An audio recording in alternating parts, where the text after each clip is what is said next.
नारायण। जय जय श्री भाष्यकार, जय जय श्री रामानुजाचार्य, जय जय श्री त्रिदंडी स्वामी जी महाराज। पानी पी खाइए, पानी पी खा के पहले उठ जाइए, पानी पी खा लीजिए। हरि ओम। शांति शांति शांति। श्रीमन नारायण लक्ष्मी नारायण, श्रीमन नारायण लक्ष्मी श्रीमन नारायण नारायण नारायण, श्रीमन नारायण नारायण नारायण, लक्ष्मी नारायण नारायण नारायण, लक्ष्मी नारायण नारायण। आग लगी आकाश में बरसन लगे अंगारो, आग लगी आकाश में बरसन लगे। संतन ये होते जग में तो जग मरता संसार हो, संतन होते जग में तो जग मरता संसार। श्रीमन नारायण नारायण नारायण, श्रीमन नारायण नारायण नारायण। ये तने देखी रघुनाथ जी हमारे ओरिया, तने देखी रघुनाथ जी हमारे ओरिया, तने ताकी रघुनाथ जी हमारे ओरिया, तने ताकी रघुनाथ जी बगसर में आके रहुआ तड़का के मरनी, बगसर में आके रहुआ तड़का के मरनी। गौतम नारी अहिल्या के तरनी, गौतम नारी अहिल्या के तरनी। तन देखी रघुनाथ जी हमारे ओरिया, तन देखी रघुनाथ जी हमारे ओरिया, तन ताकी रघुनाथ जी हमारे ओरिया, तन ताकी रघुनाथ जी हमारे। श्रीमन नारायण नारायण नारायण, श्रीमन नारायण नारायण नारायण। बोले लक्ष्मी नारायण भगवान की, विश्व जगदाचार्य श्री त्रिदंडी स्वामी जी महाराज की। हरि ओम। शांति शांति शांति। अनंताचार्य कृपया वेदांत द्वयपारगम, रामकृष्णान सद्भक्त विश्वक्सेन मुनिं भजे। कासायं यज्ञसूत्रं शुचिवपुषि तथा चोर्ध्वपुण्ड्रं सभाले, यस्यास्ते दक्षहस्ते कलिकुमतिगिरीन्द्रेन्द्रवज्रं त्रिदण्डं। संसाराग्नि प्रशान्त्यै मृतजलममलं दारुपात्रं पवित्रं। श्रीविश्वक्सेन सूरे पदकमलयुगं श्रेयसे संश्रयामि। लक्ष्मीनाथसमारम्भां नाथयामुनिमध्यमाम् अस्मदाचार्यपर्यन्तां वन्दे गुरुपरम्पराम्। नारायणाय विद्महे वासुदेवाय धीमहि तन्नो विष्णु प्रचोदयात्। महालक्ष्म्यै च विद्महे विष्णुपत्न्यै च धीमहि तन्नो लक्ष्मी प्रचोदयात्, तन्नो लक्ष्मी प्रचोदयात्।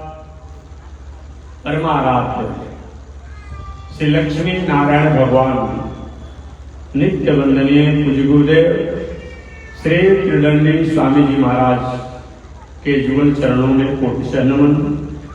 भगवत भागवत आचार्य कैंकर्य पारायण महानुभाव अभी आप काशी वाराणसी की पावन भूमि से चलकर आए हुए श्री घनश्याम शास्त्री जी द्वारा कथा आप श्रवण कर रहे थे। पावन भूमि पर पावन कथा को मैं निवेदन करते आ रहा हूं। पावन कथा प्रसंग अंतर्गत श्रीमद् भागवत महापुराण की कथा के माध्यम से श्री सुखदेव जी महाराज राजा परीक्षित को कथा निवेदन करते समय कहे कि परीक्षित, मानव जीवन का साफल्य तभी है जब हमने नैतिकता को, मर्यादा को, संस्कार संस्कृति को जाना। जिसने मर्यादा, संस्कार, संस्कृति को नहीं जाना वो मनुष्य कहलाने के बाद, मनुष्य होने के बाद भी मनुष्य कहलाने का अधिकारी नहीं है। भगवान ने संतों के, महात्माओं के, विद्वानों के, तीर्थों के महिमा गरिमा को बताया है। उसमें सबसे भगवान ने वरीयता देते हुए संदेश दिया है। चाहे हमारा परिवार ही क्यों न हो, हमारी पत्नी ही क्यों न हो, हमारा भाई ही कोई न हो, जो मौलिकता से, नैतिकता से, संस्कार संस्कृति से अलग हो जाता है, मैं उसकी परवाह नहीं करता है, चाहे उसका जो कुछ भी। आज की पावन कथा द्वारा यही हम लोग समझ करेंगे। भगवान श्री कृष्ण का परिवार बहुत बड़ा है। अब कितना बड़ा है ये मत पूछिए। इस भगवान श्री कृष्ण के कुल खानदान के लोगों को शिक्षित करने के लिए, पढ़ाने के लिए 56 करोड़ ब्राह्मण आचार्य की नियुक्ति की गई है। सुनने में तो आश्चर्य होता है, बहुत आश्चर्य होता है। 56 करोड़ ब्राह्मण आचार्यों की नियुक्ति किया गया था। 10 लड़कियों पर एक ब्राह्मण की नियुक्ति थी। तो जोड़ लीजिए, 56 करोड़ में 10 का गुणा कर लीजिए, गर्भ संहिता के अनुसार 56 करोड़ में 10 का गुणा कर लीजिए। तो 56 करोड़ में 10 का गुणा कर ले, उतने तो बैचलर भगवान श्री कृष्ण यदुवंशियों के यहाँ लड़के। अब उतना ही नन बैचलर, जो बैचलर में प्रवेश करने वाले होंगे, अब उतना ही बैचलर पार कर गए होंगे। और तो छोड़ लीजिए कितना परिवार लंबा चौड़ा था, इतना बड़ा परिवार था। कभी कभी कुछ नास्तिक दर्शन और नास्तिक विचारक में कहते हैं कि ये सब संत महात्माओं की किताब की कपोल बात है, कहता है कभी कभी। एक तरफ से कपोल बात कहता है, ए भगवान थोड़े होते हैं, देवी देवता थोड़े होते हैं, ऐसा थोड़े होता है। अब दूसरी तरफ देखिए वितंडावाद, इसी का नाम वितंडावाद, जो हम कहें उसी से हमारी बात को खंडन हो जाए। और दूसरी तरफ क्या कहता है, मनुस्मृति में कहाँ लिखा है, वाल्मीकि रामायण में कहाँ लिखा हुआ है, भागवत में कहाँ लिखा हुआ है, महाभारत में कहाँ। एक तरफ कहता है कि हम देवी देवता मन में नहीं करते हैं, एक तरफ कहता है कि शास्त्र पुराण हम मानते ही नहीं, उनके कपोल है, इसी तरह से कुछ है नहीं किताबों का। और दूसरे तरफ कहता है कि इसमें क्यों लिखा है। एक ही बात करो ना, या तो मानो या तो नहीं मानो। और जब तुम नहीं मानते हो तो फिर चाहे मनुस्मृति की बातें क्यों करते हो कि मनुस्मृति ऐसे क्यों लिख दिया गया, भागवत में ऐसे क्यों लिख दिया गया, वाल्मीकि रामायण में ऐसे क्यों लिख दिया गया, क्यों कहते हो, क्यों कहते हो। इसीलिए इसको कपोल नहीं कहा जा सकता। आज से 200-300 वर्ष पहले का इतिहास जो है उसको आप सत्य मान लीजिए कि हमारे देश पर ऐसा ऐसा शासक आया जो हमारे देश को जी भर के लूटा। आज हम मान लेते हैं ना, हम कहते हैं कि हमारा देश सोना की चिड़िया था, आया लोग आक्रमणकारियों द्वारा हमारे देश को लूट लिया, संपत्ति भी लूटा, संस्कृति भी लूटा और मर्यादा भी लूट लिया। ये मानते हैं ना। इसीलिए गर्भ संहिता में लिखा हुआ है, भगवान श्री कृष्ण के कुल खानदान परिवार के लोगों को पढ़ाने के लिए 56 करोड़ आचार्य ब्राह्मण लोग थे। 10 ब्राह्मण पर एक आचार्य की नियुक्ति की गई थी। उतने बैचलर उतने नन बैचलर और उतने बैचलर पार कर गए। इस प्रकार से था। अब इतना बड़ा परिवार मत पूछिए, लेकिन उस परिवार में थोड़ी सी एक त्रुटि हो गई। परिवार में थोड़ी सी एक त्रुटि हो गई थी। और त्रुटि क्या चीज? खान पान का, रहन सहन का, उठन बैठन का, बोल चाल का, संगत का, यही त्रुटि हो गया। धन तो इतना था मत पूछिए, बल इतना था मत पूछिए, वैभव इतना था मत पूछिए, किसी चीज की कमी नहीं थी। लेकिन परिवार में यही जो संगत, खान पान, रहन सहन। श्री सुखदेव जी महाराज परीक्षित से कहते हैं, परीक्षित, भगवान श्री कृष्ण ने अपने परिवार के लोग और पुत्रों के प्रति, परिवार के प्रति बहुत स्नेह था। एक दिन भगवान अपनी सुधर्मा नाम की सभा में बैठे थे, जैसे उनके प्रवचन पंडाल है। सुधर्मा नाम की सभा में भगवान बैठे और अपने सभी परिवार के जो श्रेष्ठ जन थे, उन श्रेष्ठ जनों को बुलाया। श्रेष्ठ बालकों को, श्रेष्ठ बूढ़ बुजुर्गों को, सबको बुलाया। और बुलाने के बाद भगवान श्री कृष्ण ने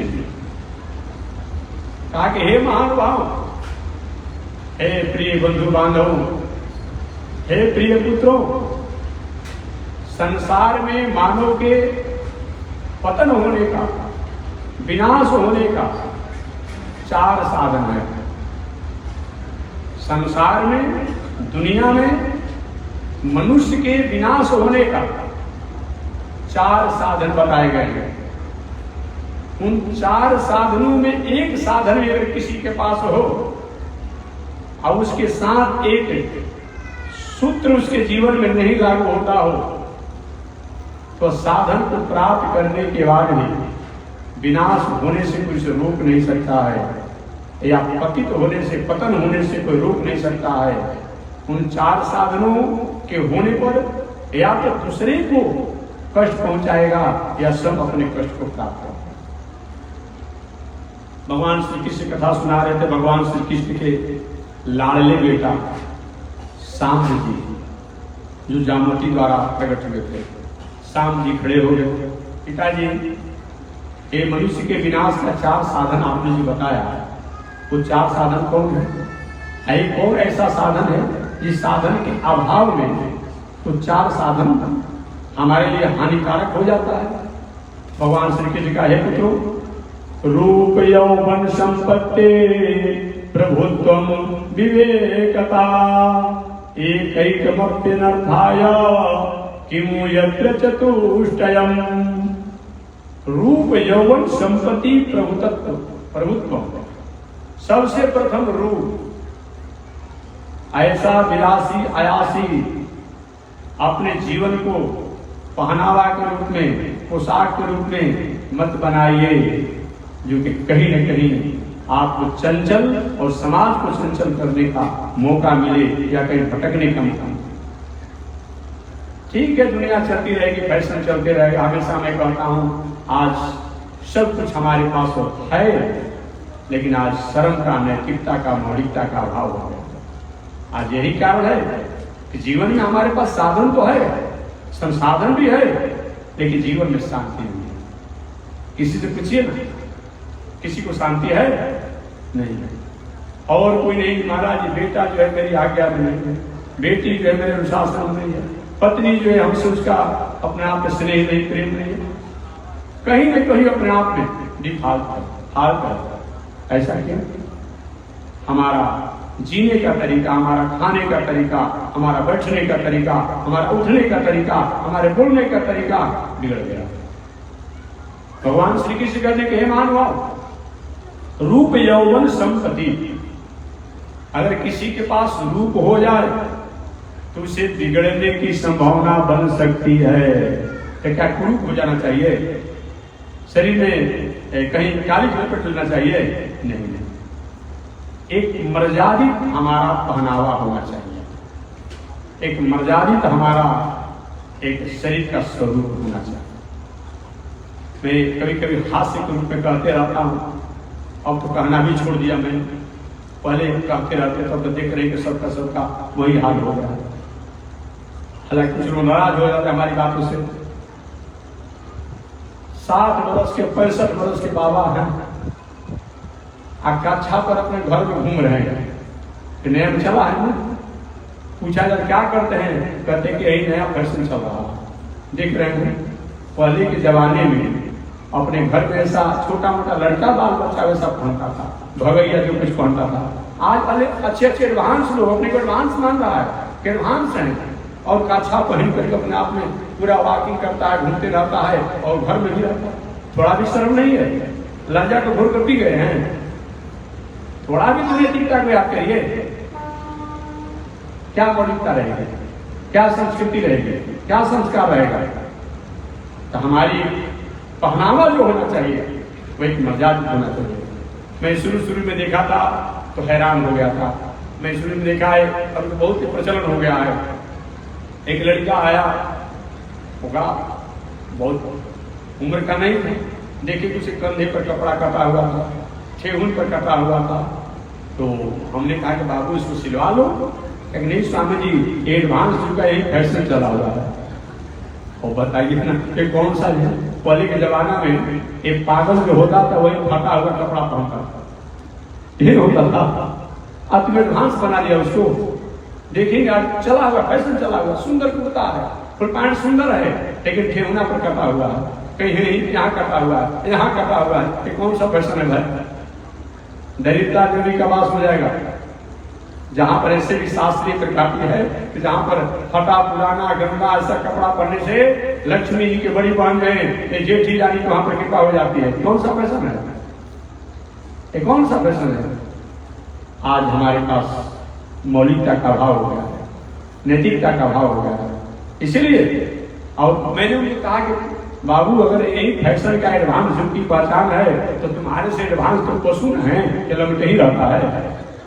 तो एडवांस में तुम चौथे नंबर पर आ गया। और बताइए एक एडवांस का मतलब होता है नहीं बस हमारा एक संस्कृति है, एक आगू एक मर्यादा है, केवल एक हमारा पहनावा ही नहीं है। दुनिया में और पहनावा के रूप में पहनते हो, हम एक संस्कृति संस्कार मर्यादा के रूप में पहनते हैं। ये विचार करते हुए हमें अपने वस्त्र इत्यादि को भी एक मर्यादित रूप होना चाहिए। भगवान श्री कृष्ण कहते हैं रूप यौवन संपत्ति प्रभुत्व विवेकता। भगवान कहते हैं हे महानुभाव, जीवन में मानव जीवन में 4 गो साधन हो और 4 साधन में एक चीज अगर न हो तो चारों साधनों द्वारा हमें गिरने की, विनाश होने की, ह्रास होने की संभावना बन सकती है। सबसे प्रथम क्या है, रूप होना, आयासी और विलासी रूप होना। आयासी विलासी और चंचल रूप और स्वरूप बनाना, ये भी एक बिगड़ने की संभावना। आपने सुना न होगा, ये बताना है ऊंच कोटि के संत विश्वामित्र बाबा, बात समझिएगा, ऊंच कोटि के संत। मेनका अप्सरा आई और अपने चंचल रूप में उनको लुभा करके उनको गिरा गया है। कहता आप जानते होंगे, ये बताना हमें नहीं है। शकुंतला उसकी मैंने उदाहरण है, ये सब लोग जानते हैं। और बताइए जो पत्ता खाने वाले, वायु पीने वाले, जल पीकर तपस्या करने वाले थे, कितना प्रभावित हो गए जी। हम और आप होते हैं। भर्तृहरि जी ने एक श्लोक लिखा, भर्तृहरि जी का नाम आप सुने होंगे, विक्रमादित्य जी, जिनके नाम पर विक्रमीय संवत चलता है। विक्रमीय संवत जो चलता है तो विक्रमादित्य जी 2 भाई थे। एक तो विक्रमादित्य जी थे, ये राजा थे, और विक्रमादित्य जी का एक भाई भर्तृहरि थे जो साधु बन गए, जिनके नाम पर नाथ संप्रदाय चलता है। तो भर्तृहरि जी ने एक श्लोक लिखा, विश्वामित्र पराशर प्रवृत्तया, जो लिखा है विश्वामित्र पराशर प्रवृत्तया। हे दुनिया में लगने वाले लोग, तुम कौन होते हो? विश्वामित्र जैसे उच्च कोटि के ऋषि, पराशर जैसे उच्च कोटि के संत, और भी बहुत उदाहरण है। जब थोड़ी सी चंचलता के कारण भटक सकते हैं तो हम और आप कौन होते हैं? ये भरतरी जी का कथन है। भगवान श्री कृष्ण कहते हैं कि हे महानुभाव, जीवन में रूप हो जाए आयासी, विलासी, श्रृंगारी, तो भटकने की संभावना बनी रहती है। रूप, यौवन, जुआवस्था। ये जुआवस्था क्या है जी? ये पहाड़ी नदी के समान होता है। अभी लोग देखे ना, 5-6 बार बाढ़ आ गया अभी नदी में, देखने में मालूम पड़ता है चारों तरफ पहले कहीं बालू लोग होता है। अब पहाड़ी नदी का जब बाढ़ आता है तो क्या होता है? कितने सामानों को बहवा देता है, 1 घंटे के बाद ना ठीक हो जाएगा। तो पहाड़ी नदी जैसा होता है कि 1 ही मिनट में जो करना सो कर दिया जाए, उसी प्रकार से जुआवस्था होता है। उसमें भविष्य पर भी नहीं सोचा जाता है, आगे पीछे कुछ नहीं, जो हो रहा है उसी पर। एक मनुष्य जीवन में कहीं न कहीं विनाश का कारण होता है। अतः जुआवस्था आवे तो गंभीरता से विवेक से विचार करके काम करना चाहिए। रूप, यौवन, संपत्ति, और तीसरा संपत्ति। शराब पीने से नशा होती होगी, शराब पीने से नशा होती होगी, लेकिन जहां धन हो जाता है वहां 24 घंटा नशा बना रहता है। तो जहां रूप हो जाए, जहां जवानी हो जाए, और जहां संपत्ति हो जाए, रूप, यौवन, संपत्ति, प्रभुत्व और प्रभुत्व, ऐश्वर्य। साधारण कहीं जिलाधिकारी जी के चपरासी से कहीं परिचय हो जाता है तो गांव में थोड़ा सा छाती उठान के चलते हैं, जिलाधिकारी जी के चपरासी से हमारा परिचय है। जहां प्रभुत्व हो जाता है, जहां ऐश्वर्य, कीर्ति, वैभव हो जाता, इसमें भी कहीं न कहीं अनर्थ होने की संभावना बन सकती है। ये भगवान श्री कृष्ण का है, रूप, यौवन, संपत्ति, प्रभुत्व, ये 4 साधन है। रूप, यौवन, संपत्ति और प्रभुता, ये 4 साधन मनुष्य के जीवन में आ जाए तो इसके आने से कहीं न कहीं बिगड़ने की संभावना हो सकती है, भटकने की संभावना हो सकती है।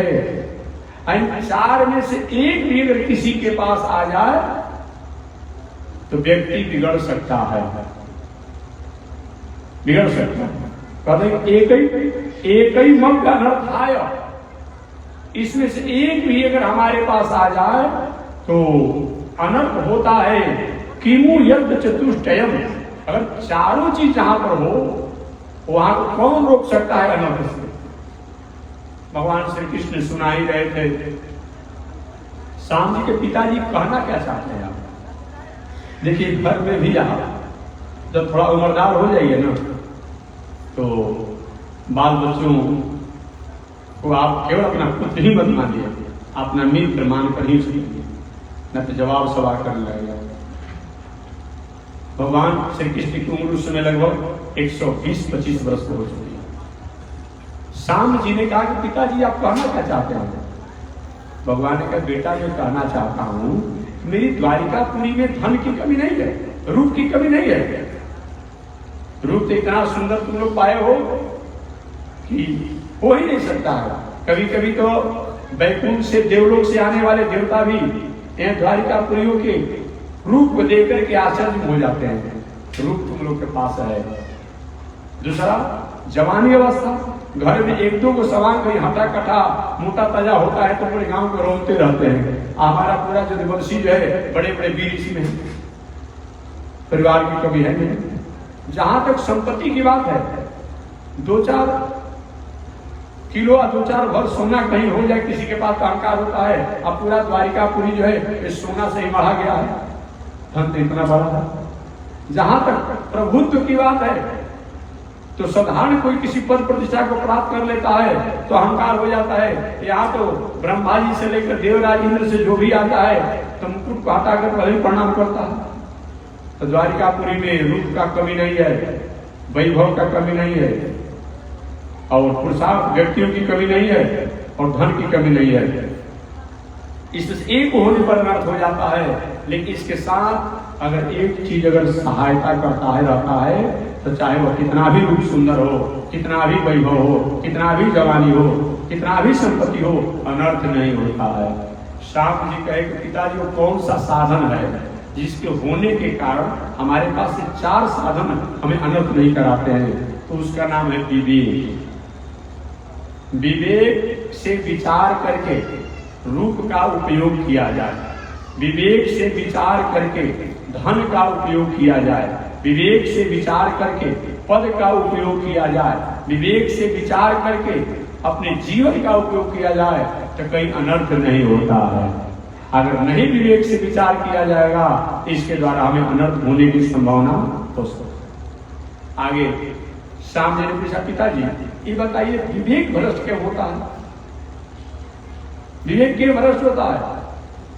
भगवान ने कहा कि 5 वो दुर्गुण चाहे देवराज इंद्र में ही क्यों ना आ जाए, किसी में आ जाए, उसको विवेक भ्रष्ट होने से कोई रोक नहीं सकता है।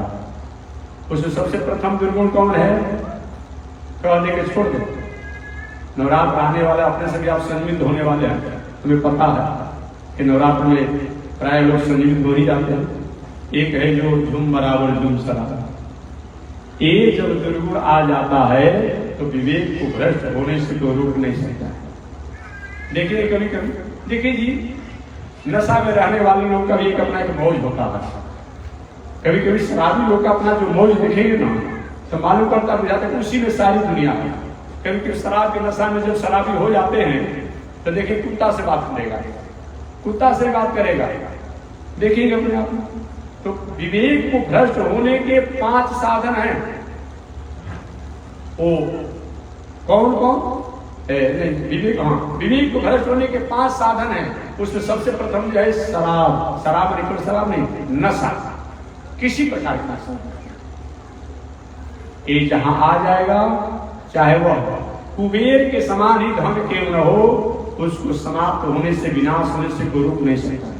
आप एक भी इतिहास नहीं बताएंगे, एक भी पुराण नहीं बताएंगे, एक भी कथा नहीं बताएंगे कि कोई व्यक्ति अपनी लड़की के विवाह करने से, कन्याओं के विवाह करने से, बहुत सी घर में लड़कियां थी, कन्याएं थी, विवाह करने से कहीं दिवालिया हो गया। हम तो नहीं सुने। दयनीय स्थिति हो सकती है, थोड़ा स्थिति डाउन हो सकता है, लेकिन लड़की के विवाह करने से कोई बहुत बड़ा हो गया हो दिवालिया, ऐसा नहीं सुनते हैं। लेकिन आपने सैकड़ों इतिहास सुना होगा कि बहुत बड़े जमींदार थे, प्रतिष्ठित थे, लेकिन शराब का दुर्गुण होने के कारण, नशा का दुर्गुण होने के कारण आज बेचारे धूल फांक रहे हैं, कहीं कुछ कर नहीं रहे हैं। ये अनेकों इतिहास देखा जाता है। तो अगर हमारे पास नशा का दुर्गुण आ जाएगा तो विवेक को भ्रष्ट होने से कोई रोक नहीं सकता है। और विवेक भ्रष्ट हो जाएगा तो हमें पतित होने से, नाश होने से कोई रोक नहीं सकता। दूसरा, जुआखोरी, जुआ का व्यसन। आपने राजा नल और दमयंती की कथा सुना होगा। राजा नल सब कुछ हार गए थे जुआ का। अरे और बात तो छोड़ दीजिए, साक्षात धर्मराज युधिष्ठिर जो धर्म के स्वरूप कहे जाते हैं, जुआ के कारण ही तो इतनी बड़ी विषम परिस्थितियों को देखना पड़ा। वनवास गए, द्रौपदी को भी हार गए लोग जुआ पर, क्या क्या हुआ आप जानते होंगे। तो दूसरा दुर्गुण क्या? विवेक भ्रष्ट होने का, जुआ की नशा, शराब की नशा, जुआखोरी की नशा। और तीसरा, वेश्यावृत्ति। अपनी पत्नी, मर्यादित पत्नी होने के बाद भी कहीं चंचलता और भटकाव में कहीं अगर व्यक्ति चला जाता है, चाहे कितना भी धन होगा, उसको बर्बाद होने से कोई रोक नहीं सकता। जुआ की नशा, शराब की नशा, वेश्यावृत्ति की नशा और हिंसा। हिंसा, हिंसा का व्यसन अगर आ जाएगा तो व्यक्ति को विवेक भ्रष्ट होने से कोई रोक नहीं सकता है। और 5वां, अकारण। न्याय के लिए तो न्यायालय में जाना चाहिए, न्याय के लिए न्यायालय में जाना चाहिए, कोर्ट कचहरी में जाना चाहिए, लेकिन दूसरे का खेत खलिहान, घर द्वार, मकान दखल किए हैं, हम लड़ रहे हैं, ये बात अच्छी नहीं है। ये 5वां, कोर्ट कचहरी। ये 5 वो दुर्गुण अगर आ जाएगा तो व्यक्ति को बर्बाद होने से कोई रोक नहीं सकता। ये भगवान श्री कृष्ण का क्या क्या? घर में रूप हो जाए, धन हो जाए, प्रभुता हो जाए, जवानी अवस्था और परिवार हो, और इनको विवेक द्वारा उपयोग न किया जाए तो हमें पतित होने से, भ्रष्ट होने से, विनाश होने से कोई रोक नहीं सकता है। अब विवेक के भ्रष्ट होने के लिए 5 दुर्गुण बताए गए: शराब की नशा, वेश्यावृत्ति की नशा, जुआखोरी की नशा, हिंसा की नशा और कोर्ट कचहरी का दुर्व्यसन। कोर्ट कचहरी तो न्यायालय के जाना चाहिए, लेकिन दुर्व्यसन जो हो जाए, किसी के संपत्ति को हड़प इत्यादि के लिए, ये दुर्गुण आ जाएगा, व्यक्ति को बर्बाद होने से कोई रोक नहीं सकता। आगे शाम जी ने पूछा, पिताजी ये 5 दुर्गुण आते कैसे हैं? भगवान श्री कृष्ण का बेटा, ये 5 दुर्गुण जो आते हैं, इस 5 दुर्गुण के आने का एकमात्र कारण है कि 7 सूत्रों को अगर हमने अपने जीवन में नहीं अपनाया तो 5 दुर्गुण अगत्या हमारे पास आ जाते हैं। अतः 7 सूत्रों का सहारा लेना चाहिए जीवन में। वो 7 सूत्र कौन है? जीतासनो, जीत श्वासो, जीत क्रोधो, जितेंद्रिय, जित आहारो, जित व्यवहारो, जित संग्रह। यही 7 सूत्र है। ये 7 सूत्र का अगर सहारा लिया जाए तो विवेक भ्रष्ट नहीं होता है। और 7 सूत्र का अगर सहारा नहीं लिया जाता है तो 5 दुर्गुण हमारे में आ ही जाते हैं। अब 5 दुर्गुण जब आ जाते हैं तो विवेक भ्रष्ट हो ही जाता है। वो 7 सूत्र कौन है? जीत आसन, अपनी बैठकबाजी ये ठीक होना चाहिए। आप 6 घंटा पूजा करते हैं, अच्छी बात है, दान पुण्य करते हैं, अच्छी बात है, लेकिन आपका बैठकबाजी कैसा है, इसका बहुत बड़ा महत्व होता है। संगत से गुण होता है, संगत से गुण जाए। संगत का बहुत बड़ा प्रभाव होता है। एक पौराणिक व्यवहारिक कथा में सुना दूँ। पौराणिक व्यवहारिक कथा, एक गांव में बहुत बड़े प्रतिष्ठित आदमी रहते थे। उनके बाल बच्चे प्रदेश में बाहर में रहते थे। हमेशा पिताजी की सेवा और देख रेख करने के लिए उनके पुत्र आते, आने में थोड़ी परेशानी होती। एक बार उन्होंने पिताजी से प्रार्थना कि पिताजी आप भी उनको साथ रहिए ना, वहीं पर विदेश में, अच्छा आपकी सेवा होगा। लेकिन ऐसा नहीं चलेगा, मैं अपने गांव पर रहता हूँ और गांव पर मैं रहूंगा। पिताजी दूसरा कोई उपाय? कि दूसरा उपाय यही, अगर तुम चाहते हो अपने साथ रखना, ये नियम बना लो कि साल में कम से कम 1 महीना के लिए हम गांव पर तुम पहुंचाओगे, तब तुम्हें तुम्हारे साथ चलना, ठीक है? वही अपने पुत्रों के साथ चले गए। हर वर्ष 1 महीना के लिए अपने गांव पर आते। गांव का गांव होता। और गांव पर जब आते, घूमने का स्वभाव था। एक बार वो घूमते घूमते पश्चिम की तरफ निकल गए, और पश्चिम की तरफ निकले तो कुछ ही आगे बढ़े हुए बहुत सुंदर जंगल था। और जंगल में जब प्रवेश किए, एक आवाज आने लगा, धरो पकड़ो मारो लूटो, धरो पकड़ो मारो लूटो। वो आवाज तोता का, सूगा का था। और तोता ने कहा धरो पकड़ो मारो लूटो। जो आवाज जंगल में लगाने लगा तो जंगल में रहने वाले जो लुटेरे थे आए और भले आदमी के सोना चांदी जो भी आभूषण सिकरी मुठीता सब छीन लिया, मात्र एक वस्त्र पर छोड़ दिया। बड़े दुखी हुए, कैसा जगह, मैं तो आया था घूमने के लिए, सब लूट लिया हमारा, अब मैं नहीं आऊंगा। लौट करके अपने गांव पर चले गए, घर चले गए। कुछ दिनों बाद पुनः विदेश चले गए। घर तो घर होता है। मैं एक बात और आपसे कहना चाहूंगा, आप देश रहिए, प्रदेश रहिए, विदेश रहिए, जैसे जीवन की दिनचर्या आपके अनुकूलता हो, लेकिन जहां से मूल जन्मभूमि से गृहस्थ आश्रम में आप रहते हो, जहां मूल जन्मभूमि से आपने फले हैं, फूले हैं, विकसित हुए हैं, साल में कम से कम एक दिन दिया जलाने की जरूर आ जाएगी। उसी भूमि का तो फल है कि आप इतना बड़ा आदमी बन गए। आपका बेटा नाती विदेश प्रदेश कहाँ चला गया, तो जरूर एक बार साल में 1-4 दिन के लिए आपको जाना चाहिए।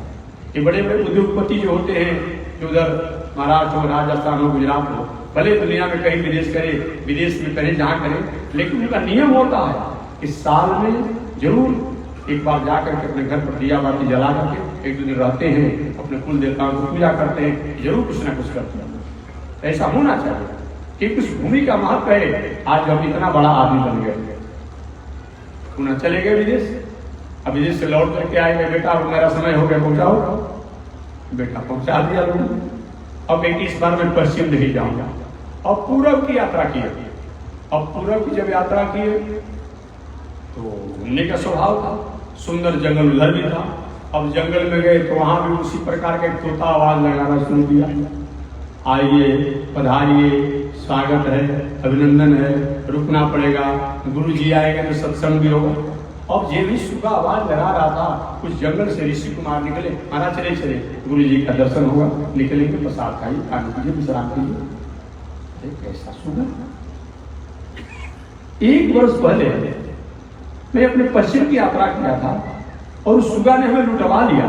ये कितना सुगा बढ़िया है, आवाज दिया, जंगल से ऋषि कुमार आए और हमें स्वागत अभिनंदन किया जा रहा। जब विश्राम करने लगे तो उन्होंने ऋषि से पूछा, आश्रम में रहने वाले ऋषि बने, आपका कितना सुगा अच्छा है कि आते आते सूचना दिया और स्वागत करा दिया। 1 वर्ष पहले का सुगा ने हमें लुटवा लिया था, तो एक सुगा स्वागत करा रहा है, ऐसा क्यों भेद थे? ऋषि ने कहा कि इसका जवाब मैं नहीं दूंगा, आप सुगा से पूछिए। हे सुख, तुम्हारे जैसा ही एक सुख पहले 1 वर्ष पहले था जो हमें लुटवा लिया, अब तुम कितना अच्छे हो जो सत्कार करा रहे हो, ऐसा क्यों? सुगा ने कहा, श्रीमान जी लुटवाने वाला मैं ही था। अच्छा, साल भर तुम्हें हमको लुटवा लिया था? हाँ, और आज सत्कार करने वाला मैं ही।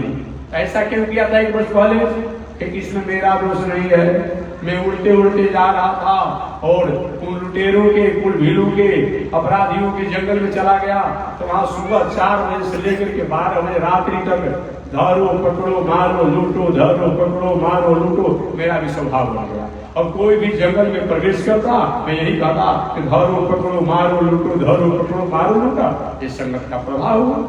अच्छा, एक बार उसी जंगल से संत महात्मा की टोली जा रही थी, कीर्तन करते हुए, यात्रा करते हुए, मैं भी उनके ऊपर उड़ते उड़ते गया और जंगल में गए, उधर पूरब गए, वहाँ ओलो भी रहा, मैं भी वहाँ गया तो वहाँ देखता हूँ कि 4 बजे सुबह से लेकर के अब 12 बजे रात्रि तक कभी पूजा हो रहा है, कभी पाठ हो रहा है, कभी योग हो रहा है, कभी भंडारा हो रहा है, कभी हवन हो रहा है, कभी कथा हो रहा है। और मेरा भी स्वभाव बन गया, मैं भी किसी को देखता हूँ तो आइए पधारिए, खाइए, पानी पीजिए, ये मेरा दोष नहीं है, मेरा संगत का दोष है। एक पंछी पर ऐसा प्रभाव पड़ सकता है तो हम और आप पर क्यों नहीं पड़ेगा? कुरंग, मातंग, पतंग, भृंग, मीना, हता, एक एक पंछी जो है, एक एक जीव जो है, एक एक दोष के कारण मारे जाते हैं। हमारे में 5 दोष आ जाए, हमारे विनाश होने से कौन रोक सकता है? कुरंग, कुरंग माने मृगा। आपने मृगा को देखा होगा, मृगा स्वच्छंद रहता है, हरी हरी घासों को खाता है, किसी से कोई लेना देना नहीं है। लेकिन एक दोष है इस मृगा में, सुनने की, सुंदर आवाज सुनने की। क्या करता है? पहलिया शिकारी द्वारा कई सुंदर जाल लगा देता है और सुंदर वीणा की आवाज बजाने लगता है। ये मृगा जंगलों में सुनने लगता है आवाज को, उसी से पहलिया का बाण छोड़ देता है घायल होकर और बाद में पकड़ लेता है। हमारे में भी ये गुण आ जाए, बाल बच्चे, परिवार इत्यादि के वचनों से हमें शांति नहीं मिलती है तो हम अश्लील और रसिक शब्दों को सुनते हैं, एक न एक दिन हमें भटकाव से कोई रोक नहीं सकता है। जब मृगा जो है सुनने के दोष के कारण मारा जाता है तो हमारे में भी गलत शब्दों को सुनने का अगर होगा, रसिक शब्दों का, अश्लील शब्दों का सुनने को होगा तो हम क्यों नहीं भटक सकते हैं? मेरा विनाश क्यों नहीं हो सकता है? कुरंग, मातंग, ये हाथी को आपने देखा होगा, जंगल में रहने वाले जंगली लोग क्या करते हैं, कहीं हथनी का, कहीं हाथी का रूप बना देते हैं। जाते हैं लोग स्पर्श करने के लिए, गड्ढे में गिर जाता है और पकड़ करके पुनः अपना सेवा लेते रहते हैं। एक साधारण मनुष्य जो है उसके पैरों पर, उसके सिर पर पैर प्रहार करता है, बार बार लोहे का अंकुश मारता है। एक हाथी इतना बड़ा बलिष्ठ और थोड़े से एक सहवास स्पर्श दोष के कारण पकड़ा जाता है, अपमान होता है। हम लोग भी गृहस्थ आश्रम में हो तो अपनी पत्नी की मर्यादा में रहें, अगर संत महात्मा हो तो अपनी दिनचर्या में रहें। ऐसा अगर नहीं करते हैं तो हमें भी अपमान होने से कोई रोक नहीं सकता है। कुरंग, मातंग, पतंग, एक फतिंगा को आप लोग देखे होंगे, रात्रि के समय होता है, जाता है प्रकाश को दिखने के लिए, छूने के लिए, अब उसी में क्या होता है, बर्बाद हो जाता है, पंख गिर जाता है, टूट जाता है, जल जाता है। हम और आप भी ऐसे कई सुंदर दृश्यों को लेकर के कई भटकाव होंगे, हमें विनाश होने से कोई रोक नहीं सकता। कुरंग मातंग पतंग भृंग, एक भंवरा जो होता है जाता है पुष्पों के रसों को लेने के लिए, एक इतना रस में आसक्त हो जाता है कि सायंकाल होने पर कमल की पखुड़ियां संकुचित हो जाती है और उसी में वो मर जाता है। इतना आप भोगी मत बन जाइए तो भोग ही आपका रोग का कारण है। कुरंग मातंग पतंग भृंग मीना हता, और मछली जो है स्वच्छंद जल में रहती है, लेकिन शिकारी द्वारा कभी कभी दाना फेंक दिया जाता है, चारा फेंक दिया जाता है, एक खाने जाती है बंसी या जाल में फंसा करके इनके जीवन समाप्त हो जाता है। आदि ऐसा भोजन न करे जो भोजन ही हमारे स्वरूप का ह्रास करने वाला हो। एक एक दोष के कारण एक एक जीव मारे जाते हैं। अब पांचों अवगुण अगर हमारे में आ जाएगा, हमको विनाश होने से कौन रोक सकता है। इसलिए इस पर विचार होना चाहिए। तो इस संगत का इतना बड़ा प्रभाव है। तो विवेक के भ्रष्ट होने के 7 को बताया गया है। इस 7 को चीज अगर हमारे में संयम न हो तो विवेक हमारा भ्रष्ट हो सकता है। वो कौन कौन? एक तो जितासन हो। अगर हमारा आसन बैठकबाजी पवित्र नहीं होगा तो हम समाप्त हो सकते हैं। इसलिए हमें संगत अच्छा होना चाहिए। 6 घंटा मंदिर में पूजा करते हैं, अच्छी बात है, लेकिन 5-10 मिनट भी हम कहीं कुसंग में बैठते हैं तभी विचलित होने से, भटकने से कोई रोक नहीं सकता। जितासन हो, जित श्वास हो, मन वाणी शरीर पर किसी के प्राण वियोगानुकूल व्यापार नहीं करना। कोई गलती करे अनुशासन कर दीजिए, डांट फटकार कीजिए, लेकिन प्राण वियोगानुकूल व्यापार नहीं करना। जितासन हो, जित श्वास हो, जित क्रोध हो, और अकारण क्रोध नहीं करना। क्रोध तो करना चाहिए, ये दुनिया क्रोधे पर है। अगर क्रोध नहीं रहे तो दुनिया में सब लोग उच्छृंखल हो जाएंगे। लेकिन कामात क्रोधो भी आयते, कामना लेकर के क्रोध नहीं करना चाहिए। राष्ट्र हित, समाज हित और संस्कृति हित में कहीं होता हो तो वहां तो क्रोध करना ही चाहिए। याद रखिएगा, लड़का आपका है, बेटा आपका है, भाई आपका है, पत्नी आपकी है, बेटी आपकी है, कई मार्गों से चंचल हो रहे हो, भटक रहे हो, वहां तो अनुशासन करना चाहिए। मैं खर्चा रोक दूंगा, कपड़ा रोक दूंगा, भोजन रोक दूंगा, अच्छी बात नहीं है। यहाँ पे क्रोध करके अनुशासन करना चाहिए। लेकिन कामात क्रोध हो भी जाते हैं, कामना लेकर के अगर क्रोध करते हैं, अपना लाभ और दूसरे को नुकसान पहुंचाने की वजह से अगर क्रोध किया जाता है, एक क्रोध तो नरक को देने वाला है। अब यहीं पर कोई आया हो और दूसरे के कुछ जूता जो पहनकर जाने लगे, अब ये भाई जी यहाँ भी यही काम कर रहे हो, या हमारा जूता तुम क्यों पहन हो, अब नाराज चिंता नहीं हो, मैं तो ठीक कर दूंगा। एक क्रोध नरक को देने वाला है। अपना लाभ और अपना लोभ और दूसरे को नुकसान पहुंचाने के लिए जो क्रोध किया जाता है वो नरक का द्वार है। बाकी जिस क्रोध से समाज का, संस्कृति का, राष्ट्र का, धर्म का, मंदिर का, गाय का, किसी नारियों का मर्यादा का रक्षा होता हो, वहां यदि फल दंड करम नहीं तोरा तो भ्रष्ट हो श्रुति मार्ग। चलिए मैं बक्सर का हूं तो बक्सर की बात में बता दूं। हमारे विश्वामित्र बाबा बक्सर छठना दिन मारी सुबह हूं का अपना बाल बच्चों के साथ आए। अब विश्वामित्र बाबा के पूरे जग क्षेत्र को घेर दिया। विश्वामित्र बाबा ने कहा रघुनंदन जिससे भय था देखो यही आया, यही मेरे जग को होने नहीं देते हैं। कभी खून बरसा देता है, कभी पी बरसा देता है, कभी पैखाना बरसाता है, कभी फटी बरसा देता है। रक्षा कर दीजिए, एक मेरा जग हो जाए। मैंने जीवन में साधना बहुत किया है, आराधना बहुत किया है, लेकिन एक जग मेरा हो जाता है। भगवान श्री राम ने गुरु जी आप जग कीजिए, आप जग कीजिए, मैं व्यवस्था करूंगा। विश्वामित्र बाबा जग में लागे। भगवान श्री राम ने कहा कि हे मारी, हे सुबाहु, मेरे गुरु जी तुमसे चंदा नहीं मांग रहे हैं, तुम्हारे जमीन में भी नहीं है, आखिर मेरे जो गुरु जी के जग क्यों नहीं होने देते हो, इनके पूजा पाठ में क्यों तुम बाधा पहुंचा रहे हो। मारीच ने कहा ए दशरथ के बेटा, इसी बात का बोला, ए दशरथ के बेटा, इस साधु की कहने में तुम पड़ा है, मेरा धर्म पहले जान लो। ये मारी सुबाहु का वाक्य है, मेरे धर्म को पहले तुम जान लो। जो पूजा पाठ धर्म कर्म करता है उसको तो हम चबा जाते हैं। जैसे कभी कभी आप लोग समोसा पकौड़ी स्वादिष्ट लगता है ना, तो कहा मारी सुबाहु कि अच्छा धर्म कर्म दिनचर्या से रहने वाला होता है, उनके खून और मांस में तो स्वाद रहता है, मैं चबा जाता हूँ। और साधारण लोग जो होते हैं गांव के गांव घेर करके आग लगा करके जला करके संसार बना देते हैं, अधमोदिजान प्रे जजी निहरम कुर्म प्रेत नराधिवास हयंत हे दास अर्थे निहाय। ए दशरथ के निहाय, ए दशरथ के बेटा, ये तो मेरा निजी धर्म है। ये पूजा पाठ धर्म कर्म करने वाले हैं, उनको मैं खा जाता हूँ, चबा जाता हूँ और समान लोगों को गांव के गांव जला करके शमशान बना देता हूँ। हयंत हे दास अर्थे निहाय, हे दशरथ के निहाय, ये मेरा धर्म है।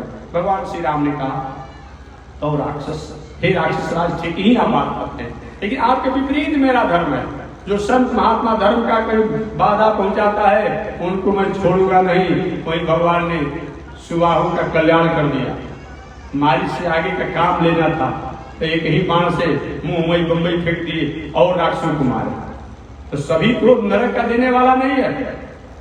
जिस क्रोध के द्वारा समाज का, राष्ट्र का, संस्कृति का, देश का, परिवार का कहीं मंगल होने वाला हो, सुधार होने वाला हो, वहां तो थोड़ा कड़ा होना ही चाहिए। पर मैं नहीं कहता हूं काल आग्नि सदृशक, काल आग्नि सदृशक हो जाओ। श्रीमद् वाल्मीकि रामायण, आध्यात्म रामायण, काकभुसुंडी रामायण, संस्कृत के रामायण, ये सब संस्कृत में रामायण है। श्रीमद् वाल्मीकि रामायण, आध्यात्म रामायण, काकभुसुंडी रामायण, लोमस रामायण, जो वशिष्ठ रामायण, ये सभी संस्कृत के रामायण। सभी रामायणों में लिखा हुआ है भगवान श्री राम सर्वभंग सुतीक्ष्ण ऐसे ऋषियों के साथ जंगल की यात्रा कर रहे थे और जंगल की यात्रा करते समय अचानक भगवान श्री राम ने एक चमकता हुआ पहाड़ देखा। चमकता हुआ पहाड़ देखा। ऋषियों से पूछे, सर्वभंग सुतीक्ष्ण ऋषि जी, ऋषिवर, ये सोना का पहाड़ है कि चांदी का पहाड़ है? सर्वभंग सुतीक्ष्ण ऋषि रोने लगे, प्रभु जान करके अनजान क्यों हो रहे हैं? ये सोना चांदी का पहाड़ नहीं है, ये सोना चांदी का पहाड़ नहीं है, तो क्या चमक रहा है? क्योंकि राक्षसों द्वारा, दुष्टों द्वारा, दैत्यों द्वारा संत महात्मा को मुआ करके खून पी गया है, मांस खा गया है लोग, राक्षस हौटी का ढेरी लगा दिया है। अस्थि समूह देखे रघुराजा, अरे अत्याचार। भगवान श्री राम उस समय अपने भुजा उठा कहे, मैं इस पृथ्वी पर राक्षसों को रहने नहीं दूंगा, पृथ्वी को राक्षसों से मैं विहीन कर दूंगा। और भगवान ने वही किया। इसीलिए सभी क्रोध जो है नरक को देने वाला नहीं है। कामात क्रोध हो भी जाते, कामना लेकर जो क्रोध किया जाता है वो नरक को देने वाला होता है। लेकिन जिस क्रोध से समाज का, राष्ट्र का, संस्कृति का, नारियों का, मर्यादित नारियों का कहीं रक्षा होता हो, वहां पर क्रोध होने पर भी वो क्रोध नहीं है। चलिए, 7 सूत्र अगर हमारे जीवन में आ जाए तो विवेक भ्रष्ट होने की बात नहीं है। जीतासनों, हमारा आसन बैठकबाजी अगर गलत होगा तो विवेक भ्रष्ट हो जाएगा। अगर आसन बैठकबाजी शुद्ध होगा विवेक ठीक रहेगा। जीतासनों, जित श्वासों, अकारण किसी के प्राण वियोग का व्यापार नहीं करना। जीतासनों, जित श्वासों, जित क्रोध हो और जितेंद्रिय, इंद्रियों को भी संयम रखने वाला होना चाहिए। देखना इंद्रियों के न घोड़े भगे, रात दिन ही पर संयम के कोड़े पड़े, अपने रथ को सुपथ पर बढ़ाते चलो, कृष्ण गोविंद गोपाल गाता। जितेंद्रिय भी होना चाहिए, संयम होना चाहिए इंद्रियों पर, बार बार इंद्रियों का संयम होना चाहिए। जितेंद्रिय, जित आसन हो, जित श्वास हो, जित क्रोध हो, जितेंद्रिय, जित आहार हो, भोजन भी शुद्ध होना चाहिए। भोजन भी शुद्ध। कुछ लोग कहते हैं महाराज जी एक पूजा पाठ भोजन से क्या लेना देना है? सुंदर सोना का लोटा हो, लोटा सोना का, भीतर गंगाजल हो या भीतर केसर मिश्रित दूध हो, बात समझिए। सुंदर सोना का पात्र हो, लोटा हो, गिलास हो, आप उसमें केसर मिश्रित दूध डाला हुआ हो, मिश्री मिश्र कर डाला हुआ हो, अब बाहर से कहीं पैखाना का मैला लगा हुआ हो, कोई अच्छा करके पानी पिएगा? दूध पिएगा? बात तो सोना का है, केसर मिश्रित दूध भी है, लेकिन बाहर से गंदगी लगा हुआ है। इसीलिए बाहर भी पवित्र होना, भीतर भी पवित्र होना। कुछ लोग कहते महाराज मन तो हमारा पवित्र है ना, हम चाहे कुछ भी खाते पीते हैं, ऐसा नहीं चलेगा। ओम अपवित्र पवित्रो वा सर्वावसानतो वा जस्मरे पुंडरीकाक्षं सवा अभ्यर्गरसति। यहाँ भी बताया गया है बाहर और भीतर दोनों पवित्र होना चाहिए। केवल बाहर भी नहीं, केवल भीतर भी नहीं, केवल भीतर भी नहीं, बाहर दोनों पवित्र होना चाहिए। इसलिए दोनों बताया गया है। इसलिए जितेंद्रिय, जित आहार हो हमारा भोजन भी पवित्र होना चाहिए, और जित व्यवहार हो व्यवहार भी पवित्र होना चाहिए। खाली आहार से काम नहीं चलेगा कि जय हनुमान ज्ञान गुण सागर, हनुमान जी का चौपाई पढ़ते हैं, अजय किताब को संपुट किए, अब देखते कौन गांव ऐसा है स्कीम आया है ऊपर से ऊपर हड़प जाए, आगमन कर जाए, हनुमान चालीसा पढ़ते हैं, यही हनुमान चालीसा बताता है। नहीं, व्यवहार भी ठीक होना चाहिए। इस 7 वो सूत्र अगर जीवन में आ जाए तो विवेक को भ्रष्ट होने से कोई रोक नहीं सकता।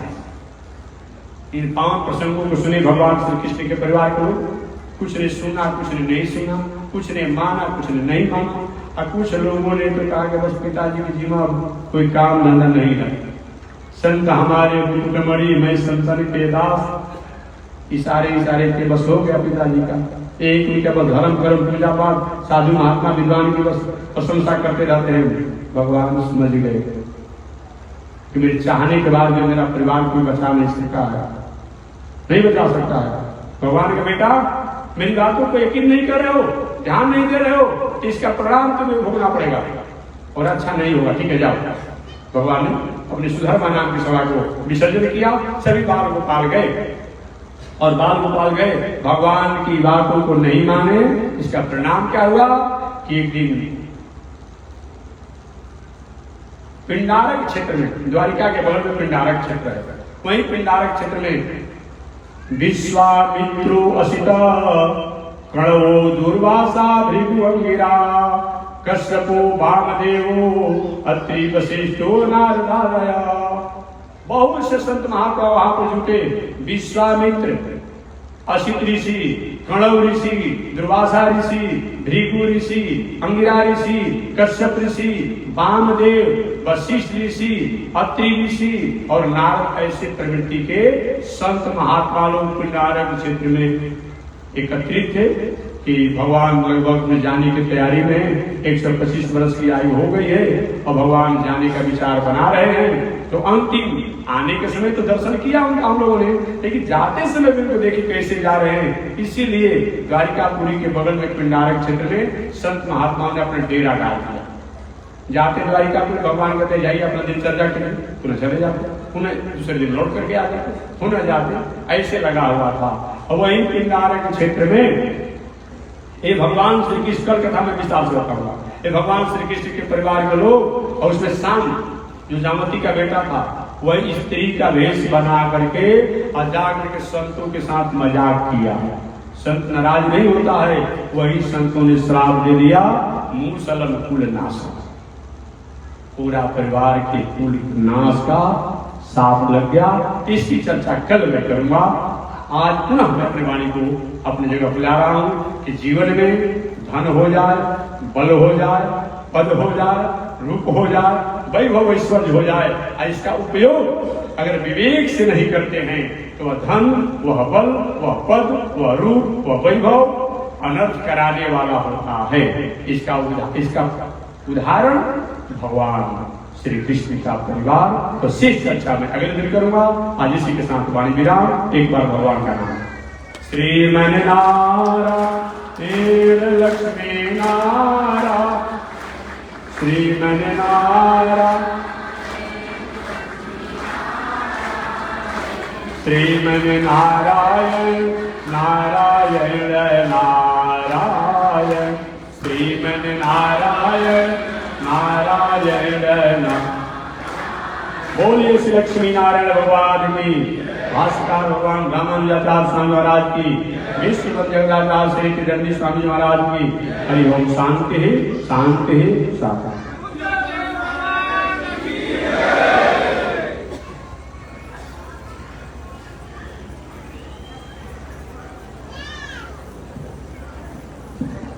ओम चंद्रमा मनसो जातः चक्षो सूर्यो अजायत, श्रोत्राद्वायुष प्राण सुखाग्निरजायत, श्रीशते लक्ष्मी शपथया बहुरात्रि पार्श्वे नक्षत्राणि रूपमस्मिनौ व्यातम्ब कृष्णलिगाढा मोमयिगाढ सर्वलोकं मयिगाढ काषायं यज्ञसूत्रं शुचिवपुषि तथा शोर्ध्वपुण्ड्रं च भाले यस्यास्ते दक्षहस्ते कलिकुमतिगिरिन्द्रेन्द्रवज्रं त्रिदण्डं संसाराग्नि प्रशान्त्यै भृतजलममलं दारुपात्रं पवित्रं